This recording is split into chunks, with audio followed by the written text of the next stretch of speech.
A continuación, Noticiero Telesucesos. Clasificación A. Apto para todo público. Un noticiero pensado para usted porque se lo merece. Nos acercamos a la realidad desde diferentes perspectivas. Noticiero Telesucesos. Primera parte del Noticiero Telesucesos con las noticias más importantes del día.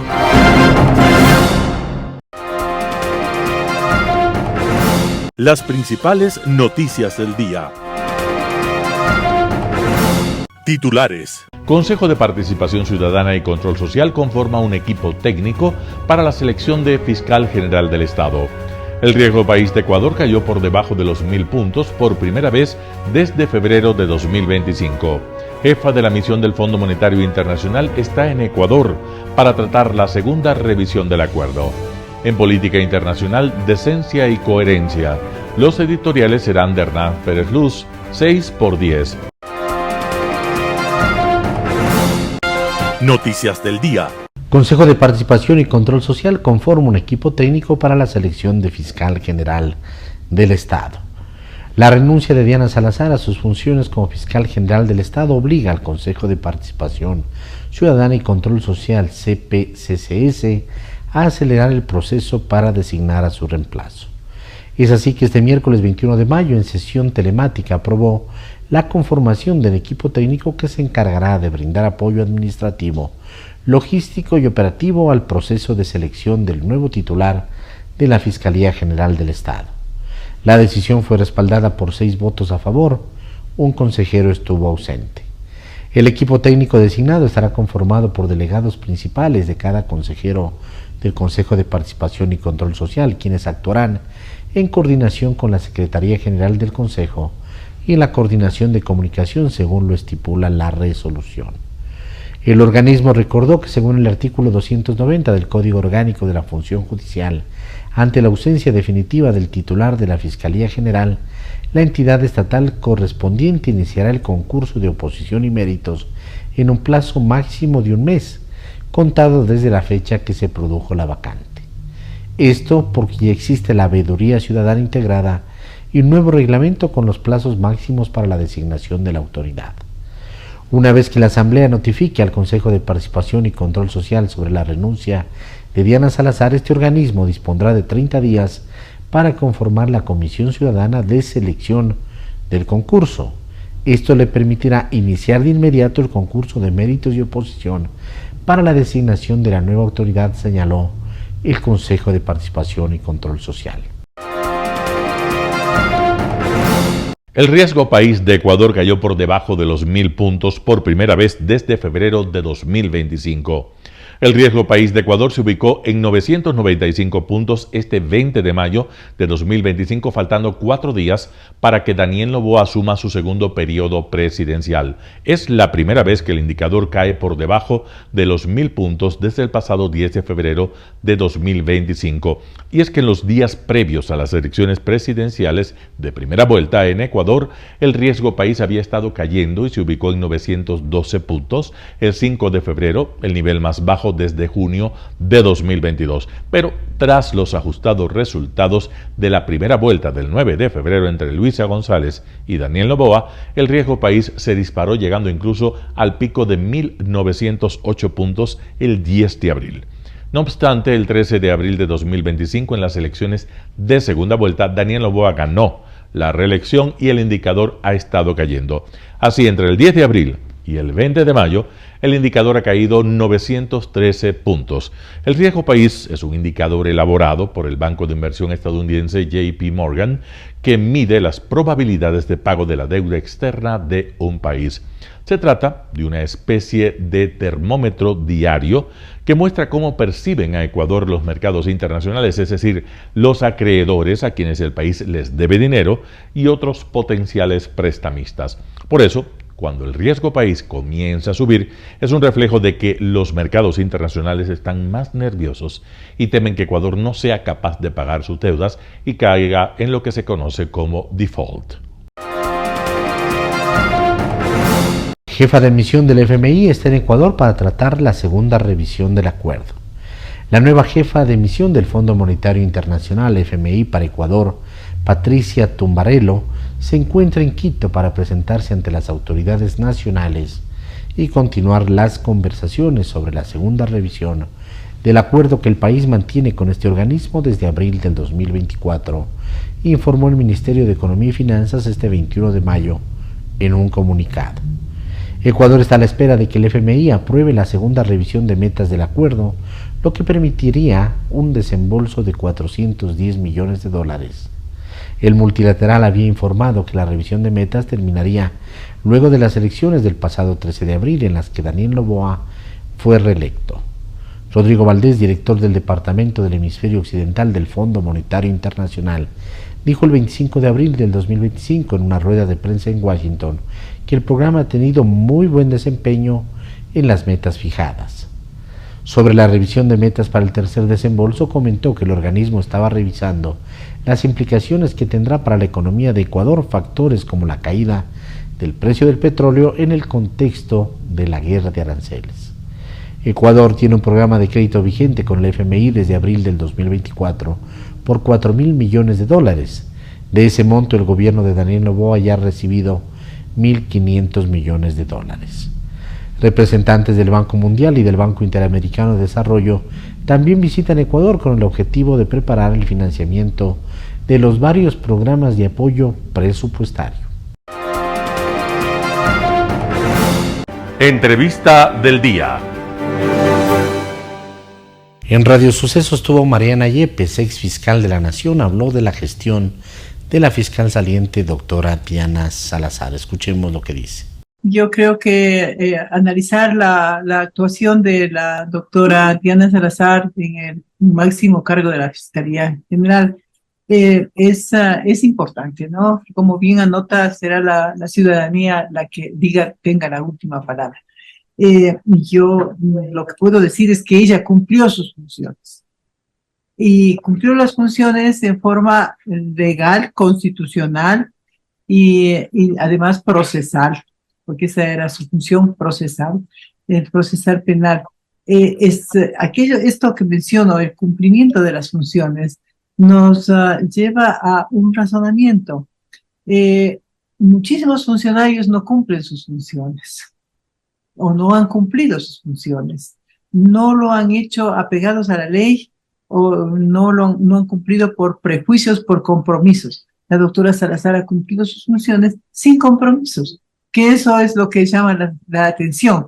Entonces, ¿cómo estaremos que para el funcionario que cumple sus funciones nos halaga, nos alarma, nos causa una satisfacción? Eso es lo que tiene que hacer una persona que acepta funciones, cumplir sus obligaciones. Y yo creo que ella sí lo ha hecho.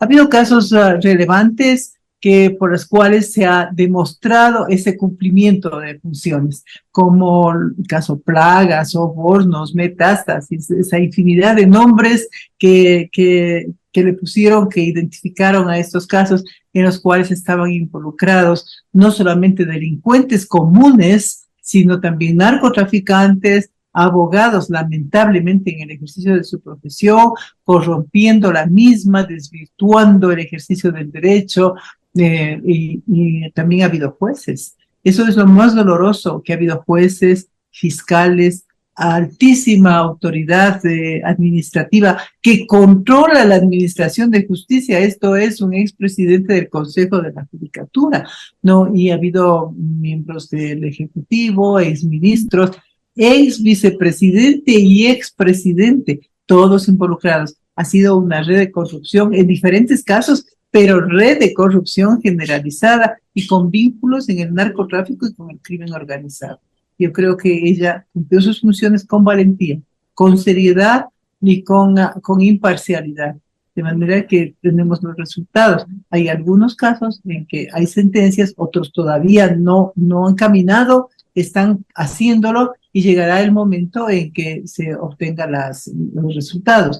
El fiscal por excelencia, o sea, su función es la de investigador.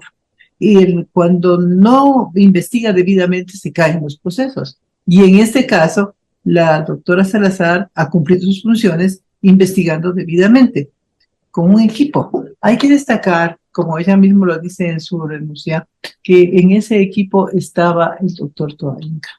Y también hay un equipo de fiscales inferiores, que están asignados a una unidad creada por la doctora Salazar, a fin de que colaboren para que ellos tramiten estos asuntos, para que apoyen las investigaciones.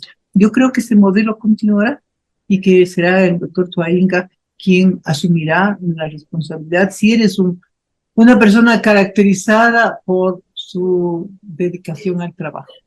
Si a alguien hay que reconocer que es trabajador, es al doctor Toalinga. Él está en esa función para trabajar y para trabajar. Ahora, estoy seguro, entonces, con esa característica, él continuará esas funciones de la doctora Salazar. Bueno, muy importante analizar esto. La doctora Mariana Yepes también estuvo en la Fiscalía y me imagino que no solo es cuestión de cumplir las funciones, sino también tener un cierto grado de valentía, porque enfrentarse al crimen organizado, doctora Yepes, eso debe ser algo muy, muy serio, ¿no? No, el país ha tenido diferentes etapas, ¿no? Sería conveniente que, digamos, en un desarrollo social, en un desarrollo de la justicia, en un desarrollo económico, intelectual, sería lindísimo que digamos eso, ¿no? Pero ha habido un desarrollo de la delincuencia. Entonces, estos delitos que ahora vemos no existían anteriormente, ¿no? Yo vengo, o sea, hice mi vida, digamos, vinculada a la administración de justicia desde que estudiaba derecho. Y entonces ahí siempre estuve en el área penal, y después tuve un paréntesis que fui al área civil, pero en el área penal no había este tipo de delitos. Teníamos la delincuencia común, pero siempre hubo narcotráfico, pero en baja escala, no había las grandes mafias que ahora tenemos, que están vinculadas a las mafias internacionales, pero ahora ha progresado no solamente, como les decía, la mafia delincuencial relacionada con las drogas, ahora están las minas, que es peor todavía que las drogas, también hay mafias en el poder. Y esas influencias, el tráfico de influencias que se ha ejercido en los jueces, en los fiscales, es ahora en una forma notoria. Siempre hubo influencia política. Y como ex fiscal, cuando ejercí las funciones, también recibí influencias, o sea, fui víctima de influencias políticas, porque los políticos son de una clase tan especial que se creen dueños de las autoridades. Wendy Reyes, docente y analista política, estuvo en Radio Sucesos. Habló sobre el informe de la conformación de la Asamblea Nacional. Vamos con la nota. Bueno, lo que estamos mirando es que la Asamblea cambia de timón, ¿verdad? Y tenemos a los años, digamos así, que la Revolución Ciudadana no está a cargo del CAL, no está en las principales... No. En las principales, sobre todo, comisiones, 13 de las 15 la está dirigiendo ADN, es decir, como decía Verónica hace un momento, es de color morado, todo el CAL es de color morado, y estamos viendo un poco que se repite las prácticas que tenía la Revolución Ciudadana de dejar afuera a su oposición, en este caso es lo que ha hecho ADN. También podríamos decir que ADN aprendió, ya tuvo su proceso de transición en el poco periodo que le tocó después de asumir, después de la muerte cruzada, donde tenía un pacto con el Partido Social Cristiano, de alguna forma cedió, de hecho el Partido Social Cristiano tenía la comisión de fiscalización y después de la ruptura por el tema de la Embajada de México y todo esto, cambian las cosas y ahora tenemos, en cambio, que ADN decide tomar el control de toda la Asamblea. Ahora, ¿qué viene y cuáles son los retos? Esto le permitirá gobernabilidad y le permitirá sacar toda su agenda legislativa al presidente con facilidad o no, y creo que lo que quiere y a donde apunta es que efectivamente esto sea así. Ahora, el tema de que si es que los asambleístas son experimentados, hemos visto un montón de caras conocidas, de viejos políticos, pero también un montón de jóvenes, un montón de gente que llega a estrenar, a estrenarse en la política. Sí, tenemos, de hecho, el informe que hace Proyelítica nos dice que el 65% de los que están ahí en asamblea son nuevos, no tienen experiencia previa. La edad promedio es de 42 años, lo cual también dice, esta es la asamblea más joven en la historia del país. Es interesante mirar ahora cuáles son los retos de estas personas, es tener un equipo bien formado, es asesorarse bien, porque si bien es cierto, la curva de aprendizaje en el área pública es muy corta y además tenemos muchas crisis que resolver y no existe tiempo. Necesitamos que se actúe y esto es lo que le tocaría en general a todas las bancadas. Tenemos de la generación Z, 6%. De hecho, el asambleísta más joven tiene 19 años desde ADN. De ahí de millennials tenemos el 47%, de la generación X del 35%, baby boomers 10%. Entonces tenemos la asamblea más joven del país. ¿Cómo vemos, Wendy, el hecho de que tengamos a un chico que casi que salió del colegio y se fue a la asamblea directamente, que sin desmerecer la juventud ni la inteligencia que puede tener esta persona, este asambleísta, pero ¿qué puede aportar alguien tan joven a la Asamblea Nacional? Yo creo que este es el reto en general en la política ecuatoriana. Si bien es cierto, necesitamos nuevos cuadros y esto es lo que se le exige también a los partidos políticos, se exige al gobierno, también necesitamos un poco de canas, necesitamos de experiencia, porque lo público no se aprende, no vas a aprender en lo público. Por más asesores que tengas. Exactamente, lo que se necesita es ya que tengas al menos claro cuáles son las crisis principales, que le hayan leído la Constitución, que tengan claro el proceso legislativo y creo que eso es evidente. Además, algo muy importante y es la credibilidad que tienen los ecuatorianos en la Asamblea Nacional. Según el informe Latino Barómetro, apenas el 18% de ecuatorianos confía en la Asamblea Nacional. Ahora yo le puedo dar la vuelta a la pregunta de Verónica y responderle con otra. ¿Y qué esperamos de los viejos políticos que nunca nos han hecho sentir confiados en un órgano legislativo? Exactamente. Y creo que este ha sido un poco lo que hemos tenido en la política ecuatoriana. Si es que no ha tenido mayoría el gobierno, lo que tenemos es una oposición que lo que trata es de boicotear todo el tiempo. Y esto es a la luz lo que queremos cambiar. Pero también lo otro es peligroso. Tener todos los poderes del Estado también lo hemos tenido y también hemos visto en la historia que tampoco es bueno. En Impacto Informativo, Hugo Espín, penalista, habla acerca del proyecto urgente contra las mafias. Escuchemos lo que opina. Yo creo que la renuncia de la doctora Salazar es un camino natural luego de haber cumplido su periodo. Fue de naturaleza pública que ella atravesó parte de su embarazo en medio de procesos judiciales de alto perfil, de estructuras delictivas que pusieron en riesgo su vida y la de su familia, y finalmente, luego de haber cumplido su periodo, tiene todo el derecho de retirarse y reunirse con su familia y tener un poco de tranquilidad luego de estos ajetreados 6 años. Bueno, entremos en materia, hablemos de esta ley urgente que el Ejecutivo ha enviado a la Asamblea Nacional, ha sido calificada por el CAL, se está tramitando en la Comisión de Desarrollo Económico la ley denominada para desarticular la economía criminal vinculada al conflicto armado interno en el Ecuador, la misma que establece algunas reformas. La primera de ellas, el delito de pertenencia a un grupo armado. Para usted es claro cómo se va a ubicar pues, a los integrantes de los grupos armados, a los presuntos delincuentes. Se ha señalado que esta ley como que se ha inspirado en la normativa que maneja el presidente Bukele en El Salvador, donde se califica a los delincuentes por amistades e incluso por los tatuajes. Sí, bueno, hay algunas incongruencias que para mí son preocupantes, ¿no? Y justamente lo que se pretende en este proyecto de ley es establecer a continuación del artículo 139 del Código Orgánico Integral Penal una normativa, digamos así, que establezca la pertenencia a un grupo armado organizado en conflicto armado interno. Y aquí empezamos con la primera dicotomía que tiene que ser analizada. La primera, como decía, estamos en un conflicto armado interno en los términos del derecho internacional humanitario, que es quien define el conflicto armado no internacional o conflicto armado interno. Porque en realidad lo que nosotros estamos viviendo en el Ecuador no creo que sea un conflicto armado, sino una fase de delincuencia violenta a través de grupos de delincuencia organizada y grupos irregulares armados, que son dos líneas totalmente diferentes a lo que es un conflicto armado interno.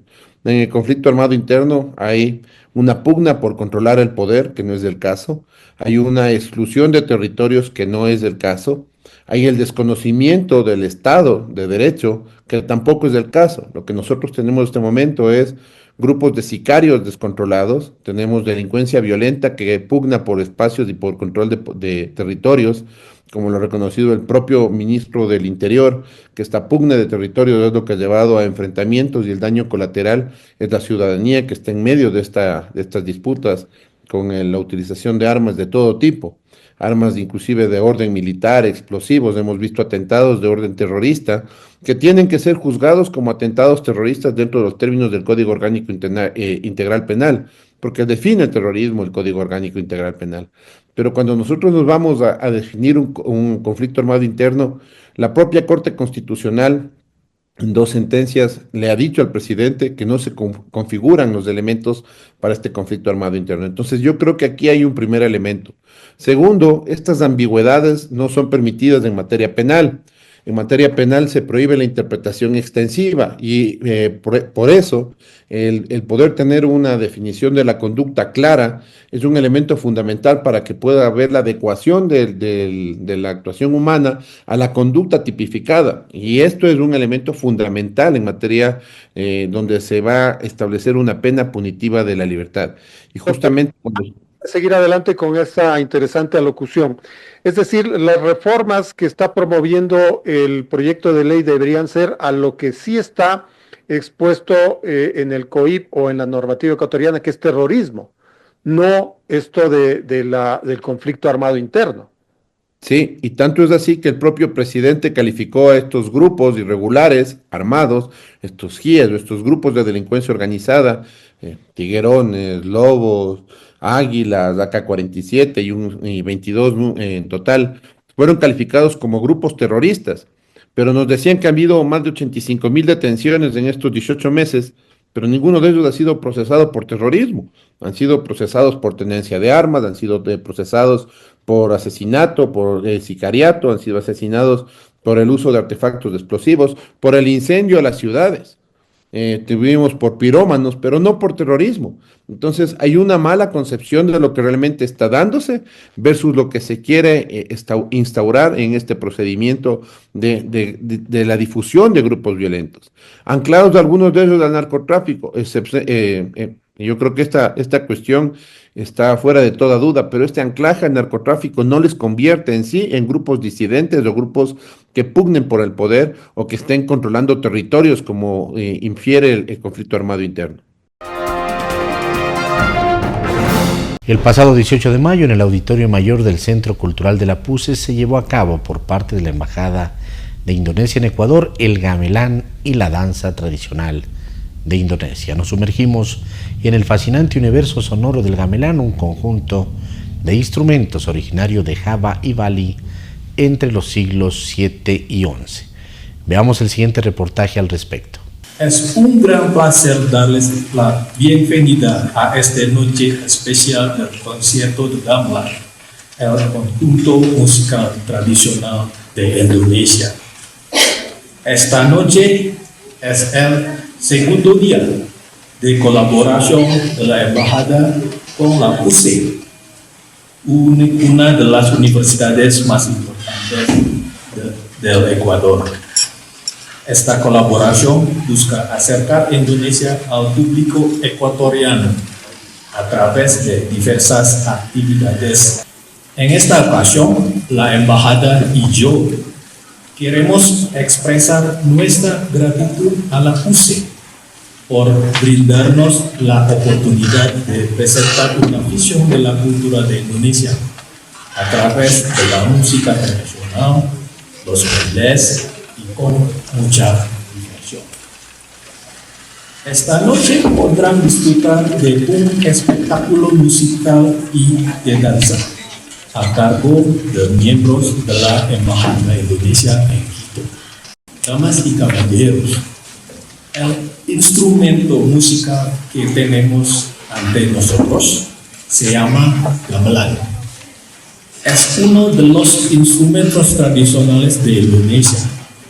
El gamelan ha sido reconocido por la UNESCO como Patrimonio Cultural Inmaterial de la Humanidad hace 4 años.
Rantak. La danza Rantak es una expresión tradicional originaria de la isla de Sumatra, inspirada en los movimientos del Pencak Silat, arte marcial tradicional de Indonesia.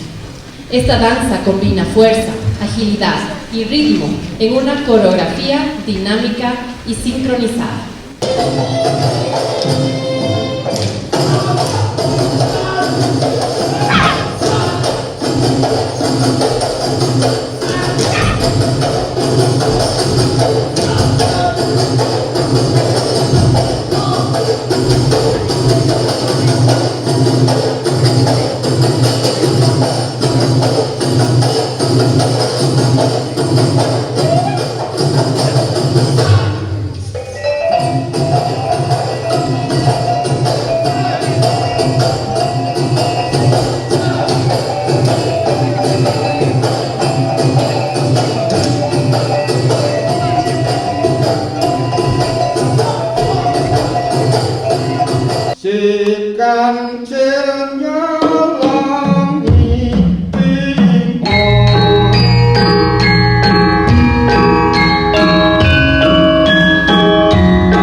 Un panorama de noticias para su estatura intelectual.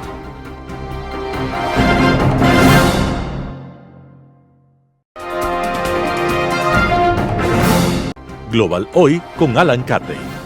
Buen día con todos. Después de un viaje más o menos largo, estoy de vuelta y en el viaje de regreso estuve escribiendo unas líneas sobre un acontecimiento que creo ha impresionado y ha dolido a toda la conciencia democrática latinoamericana.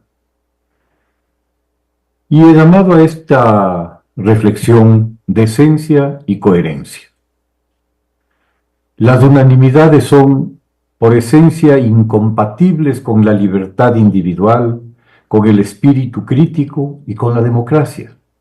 Su ámbito de acción es el de la autocracia en cualquiera de sus muchas expresiones.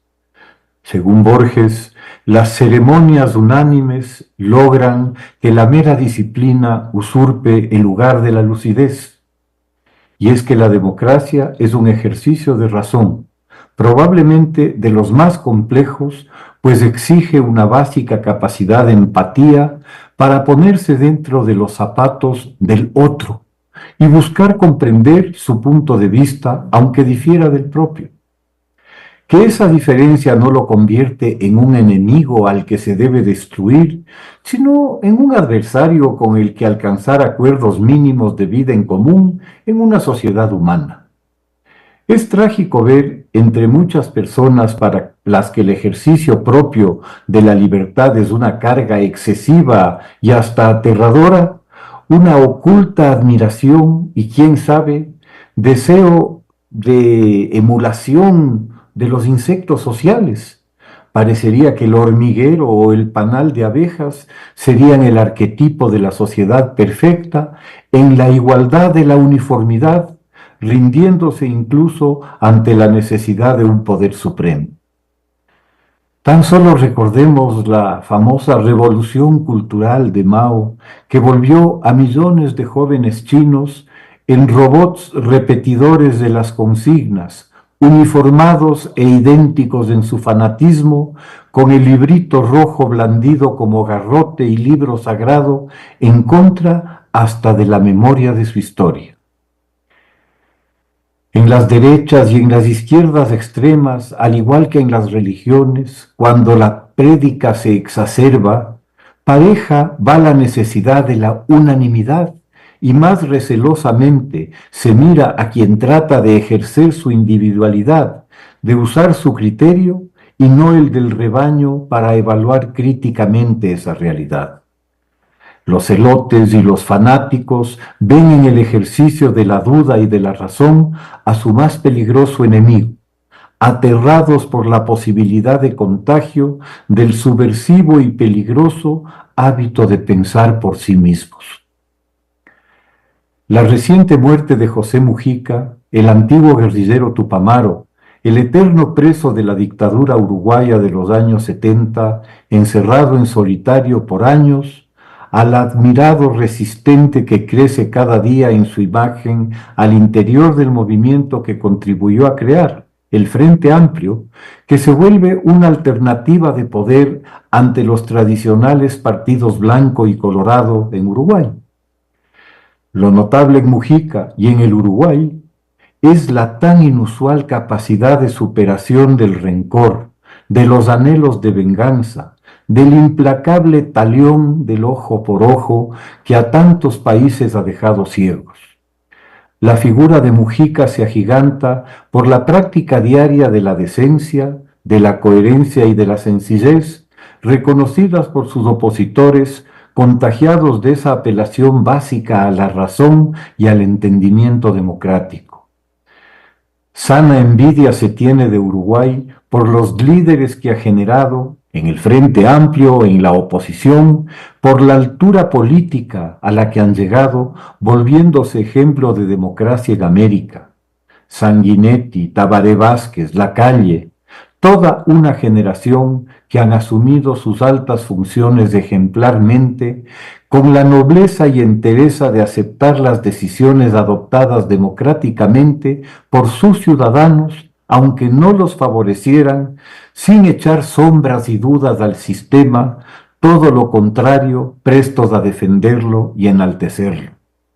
¿Qué diferencia con la práctica de mezquindad y de amargura de muchos otros que, incapaces de aceptar que los ciudadanos se inclinen por otras alternativas u opciones, sea por haberse desactualizado, sea porque la falacia permanente no es sostenible, y terminen perdiendo la confianza en ellos, se lamentan con imaginarios fraudes, con extravagantes teorías pseudoquímicas de transferencia de tintas, al punto de convertirse en memes del ridículo, o mientras otros descalifican a los demás poderes del Estado por no alinearse unánimes bajo los penosos remedos de algún rey sol tropical. Curiosos alineamientos de autoritarios y aspirantes a serlo, proclamando loafers porque creen que para ellos la impunidad es un derecho inalienable. De estos autoritarios o aspirantes a serlo, realmente no cabe esperar otra actitud. Su naturaleza y su formación dogmática difícilmente hacen plausible otra actitud. No hace mucho, cuando Mujica, con toda su autoridad en la izquierda latinoamericana, calificó como una dictadura al narcogobierno venezolano, uno de los referentes de esa dictadura, el fiscal general Tarek Saab, pretendió, en un penoso intento de humor, restarle importancia imagen a Mujica al referirse a él como alias Pepe, pretendiendo asociarlo al narcotráfico por la aprobación durante el gobierno de Mujica de la legalización del uso de marihuana en el Uruguay. El humor refinado está entre las más elevadas expresiones de inteligencia, y ante su carencia, quien lo esgrime solo puede recurrir a la grosería y rebajarlo hasta el nivel de los 3 chiflados más o menos. Las excepciones a este condicionamiento son tan poco frecuentes que esa es la razón por la que originan tanto impacto en la sociedad, como ha sido el caso de José Mujica, como lo fue el de Nelson Mandela o el de Martin Luther King, o el de Yasser Arafat e Isaac Rabin, empeñados en hallar a través del diálogo la paz entre sus pueblos, todos capaces de una generosidad y capacidad de perdón casi sobrehumanas.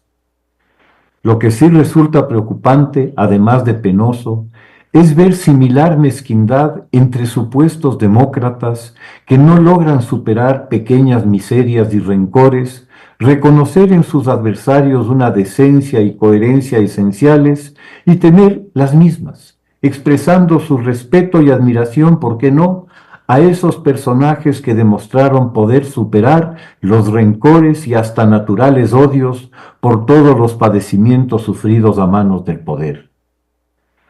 La partida de José Mujica deja un enorme vacío en una izquierda latinoamericana desventuradamente huérfana de referentes de decencia y coherencia.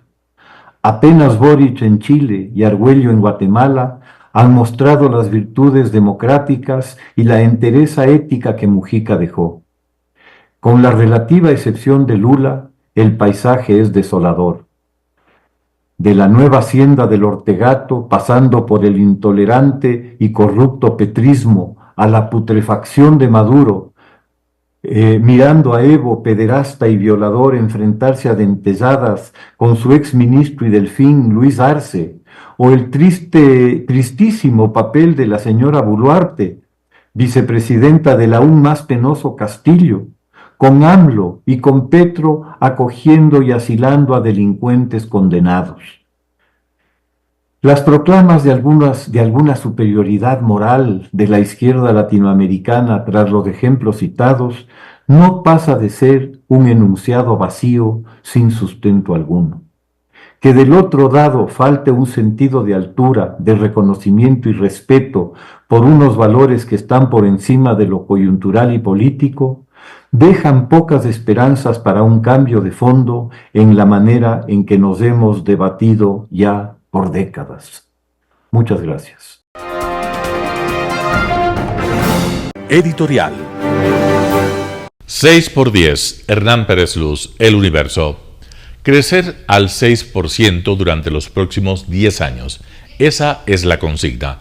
Todos los sectores de la sociedad ecuatoriana, trabajadores y empresarios, burocracia y jueces, académicos y profesionales, banqueros e industrialistas, gobierno y oposición, dirigentes políticos y agricultores, todos, costa y sierra, oriente y Galápagos, alcaldes y prefectos, al margen de nuestras discrepancias políticas, ideológicas o creencias, todos debemos adherirnos a un gran acuerdo nacional que haga posible mantener por una década a la economía ecuatoriana creciendo a esa tasa del 6%. Durante esa década, el país debe afianzar su democracia, robustecer las instituciones, modernizar la educación y la justicia, derrotar al crimen organizado y reformar el marco constitucional. Por los próximos 4 años, al menos los poderes ejecutivo y legislativo deben iniciar una transformación legislativa de largo alcance. El Ecuador, como todos los estados democráticos modernos, se gobierna fundamentalmente a través de leyes. La herencia que nos dejó el correísmo en términos legislativos es nefasta. Leyes contradictorias, ambiguas, incompletas, alambicadas, leyes que simplemente buscaban asfixiar la iniciativa privada, controlar a la sociedad civil, reprimir a la disidencia, decirnos cómo debemos vivir e inflar al Estado, y que sumadas a otras leyes de vieja data que aún nos rigen y que no están acordes con las necesidades de hoy, todo ello nos ha llevado a un estancamiento intolerable. La mencionada transformación legislativa debería tener un solo objetivo y meta: asegurar el desarrollo económico sostenible del Ecuador a una tasa del 6% anual. Ello será muy difícil de lograrlo dentro del marco normativo actual. Habrá temas que requieran de reformas y enmiendas constitucionales, pero hay muchísimos otros que lo único que requieren es de voluntad política y de conocimiento jurídico. El gobierno ha iniciado su mandato proponiendo una ley que aborda el grave problema del crimen organizado. Habrá un debate público al respecto. No podemos olvidar, sin embargo, que lo que el Ecuador enfrenta hoy no es una delincuencia causada por la pobreza. Lo que enfrentamos son organizaciones transnacionales que mueven millones de dólares en base al narcotráfico, la extorsión, el secuestro, la minería ilegal y la corrupción. A esos tentáculos no se los derrota con mecanismos tradicionales. La reinserción en la sociedad de estas mafias es una ilusión. Ya han demostrado que tienen hasta poder político.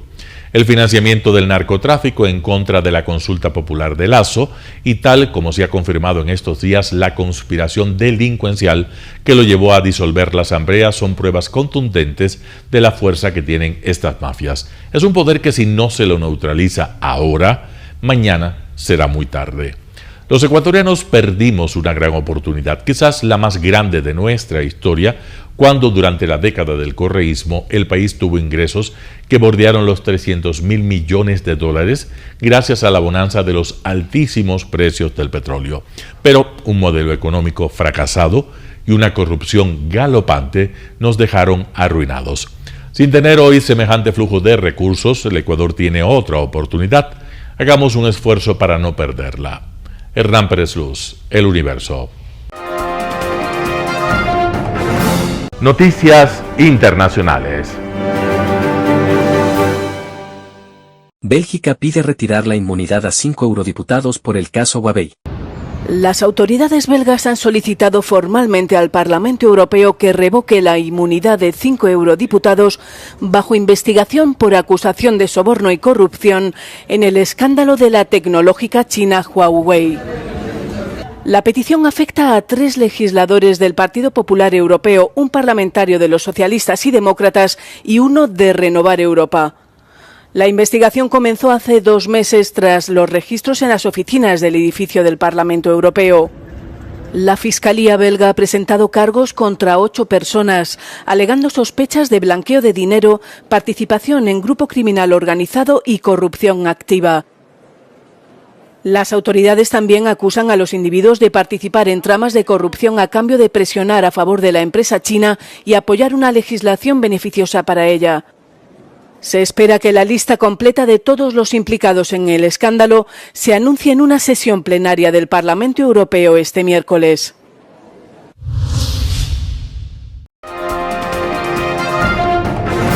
Kiev estudiará la opción de reunir a Zelensky y Putin en el Vaticano. Kiev estaría valorando la oferta de mantener una reunión directa cara a cara entre Volodymyr Zelensky y Vladimir Putin en la Ciudad del Vaticano, según ha dicho este martes en Bruselas el ministro de Asuntos Exteriores de Ucrania, Andrei Sybiha. El mandatario ha asegurado que Kiev estaría dispuesto a considerar todos los formatos y lugares para esta reunión y que ha confirmado que el Vaticano ha propuesto acoger las conversaciones. Ми зацікавлені у прямій зустрічі президента Зеленського з Путіним. Ми чітко розуміємо, що в Росії лише одна людина приймає такі рішення, які здатні зупинити війну. Ми готові розглядати потенційні площадки для такої зустрічі.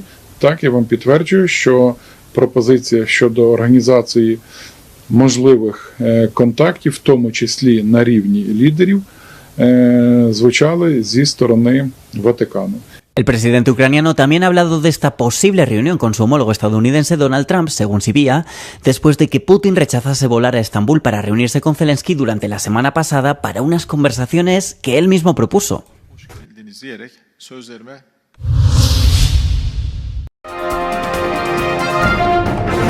La Unión Europea sigue a Estados Unidos y levanta varias sanciones económicas a Siria. La Unión Europea anunció que levantará todas las sanciones económicas restantes a Siria para permitir que el país devastado por la guerra tenga una oportunidad de recuperación y prosperidad. El bloque dijo que espera que el alivio facilite el acceso a los fondos financieros y acelere el calendario de recuperación tras la caída del presidente Bashar al-Assad en diciembre. On Syria, ministers agreed to lift all economic sanctions while maintaining those related to Assad regime and human rights violations. This decision is reversible and conditional also on progress. There can be no peace without the path to economic recovery, and we all need a stable Syria. Is everything really ideal there? No, it is not. It's very clear, but I think we need to give the Syrian people a chance. La decisión se produce pocos días después de que Estados Unidos anunciara el levantamiento de las sanciones impuestas al país. El presidente estadounidense Donald Trump anunció la medida en Riad al embarcarse en su primera gira por Oriente Medio en su segunda etapa en el cargo. La noticia fue acogida con satisfacción por el gobierno provisional sirio. هذا النجاح المشترك وأنا أعتقده أنه نجاح مشترك برفع العقوبات الأمريكية واليوم أيضا بالإعلان عن رفع العقوبات من الاتحاد الأوروبي على سوريا. وبالتأكيد العقوبات التي كانت مفروضة على سوريا لا تخص سوريا بالتحديد بل سيكون لها أثر إيجابي على المنطقة. La alta representante de la Unión Europea para Asuntos Exteriores, Kaja Kallas, afirma que el bloque no tenía opción de ofrecer o no un alivio de las sanciones. Subrayó que las opciones eran levantarlas y esperar lo mejor o arriesgarse a otro Afganistán. Añadió que la Unión Europea seguirá de cerca la situación y actuará en consecuencia si se abusa de la confianza y no se logran avances.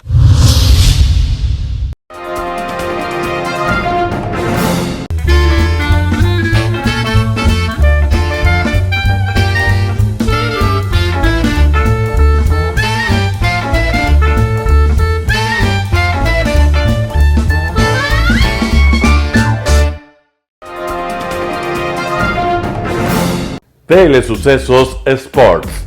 Deportes, deportes, deportes. Todas las tardes, 4 horas de lunes a miércoles, de 14 a 17 horas. Los jueves y viernes, 6 horas, de 12 a 20 horas. Desde Arena Telesucesos. Transmisiones en vivo, siempre Ecuavoley. Y luego, deportes para recordar. Todas las tardes, deportes en Telesucesos Sports, bajo la dirección del arquitecto David López. La visión objetiva de quien vive el deporte. Sucesos deportivos, visión de un equipo de opinión joven de comunicadores. Telesucesos, llegamos con nuestra señal a los sectores populares de nuestra ciudad.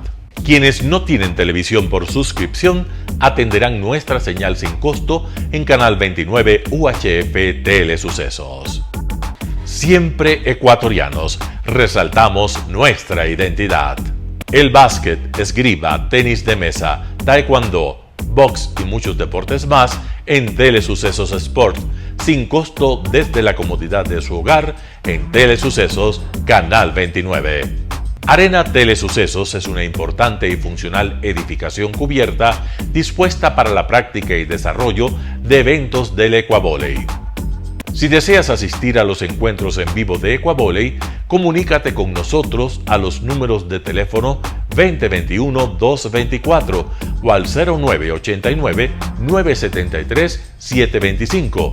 Ven con tu familia y amigos a vivir la emoción del Ecuavoley. Emoción sin límites los días jueves y viernes desde la comodidad de su hogar. Resaltamos nuestra identidad como ecuatorianos iniciando transmisiones en Telesucesos del Ecuavoley, que representa, luego del fútbol, el deporte más popular de nuestro país y el que practican los ecuatorianos residentes en muchos países del mundo. Nuestra señal será transmitida en directo por televisión abierta en la ciudad de Quito y a través de las redes sociales a todo el país, así que llegará a Estados Unidos, España e Italia, creando a través del Ecuavoley un nexo fraterno entre ecuatorianos y entre los inmigrantes de nuestro país. Anuncie en Telesucesos Sport y llegue con nosotros a lo más importante del deporte popular. Telesucesos, con sus transmisiones, jerarquizará esta práctica deportiva, convocando importantes competencias de Ecuavoley dentro y fuera del Ecuador. Llegando con deportes no atendidos por los medios de comunicación que han concentrado su acción en el fútbol. El tenis, box, golf, racquetball llegarán a su pantalla de televisión en tiempo real a través de Canal 29 UHF, competencias que podrán ser atendidas a través de Facebook, YouTube y vivir los encuentros deportivos en directo y en tiempo real. Esté atento a nuestros horarios especiales de transmisión los fines de semana y feriados. Usted y su familia disfrutarán desde la comodidad de su hogar de las emociones del Ecuavoley, deporte tan nuestro. Somos inéditos y para ello disponemos de un escenario cubierto propio, Arena Telesucesos, desde donde transmitimos nuestros encuentros masculinos y femeninos de este deporte. Simple y gratuito. Llama a nuestros números de contacto 2021-224 o al 0989-973-725 y regístrate como invitado especial para nuestros eventos en vivo. Arena Telesucesos, el escenario cubierto para la práctica del deporte 100% ecuatoriano, el Ecuavóley. Telesucesos es un canal de televisión que incorpora a su programación manifestaciones culturales y deportivas que marcan la identidad de nuestro país. Consideramos que el Ecuavóley es una manifestación deportiva con partida de nacimiento popular y nombre propio ecuatoriano. Arena Telesucesos, funcional espacio cubierto para la práctica y desarrollo del deporte. Arena Telesucesos, el escenario para campeones. Arena Telesucesos atiende deportes de su preferencia: básquetbol, tenis de mesa, esgrima, taekwondo, fútbol sala, box, halterofilia. ¿Cómo llegar? Nuestras instalaciones se encuentran en el norte de la ciudad, en un sector de gran crecimiento y desarrollo urbano al que se accede a través de la vía E35, más conocida como la Avenida Panamericana Norte. Desde el centro comercial El Portal, a 2 kilómetros a la derecha, se encuentra la calle García Moreno, antiguo camino a Llano Grande, una arteria en la que se desarrollan dinámicos comercios. Junto al centro comercial Ciudad Alegría, a 100 metros, hemos llegado a nuestras instalaciones, Arena Telesucesos, la cancha del Ecuavóley. Por fin tiene usted un espacio de difusión de su deporte preferido. Telesucesos, el canal de televisión siempre inédito. El noticiero Telesucesos es retransmitido de lunes a viernes a las 7 horas por Radio Planeta Sur 106.1 FM de la ciudad de Loja. Noticiero Telesucesos. Las opiniones vertidas en este espacio por la producción y dirección del programa son de exclusiva responsabilidad de sus autores y de quienes intervienen en ellos.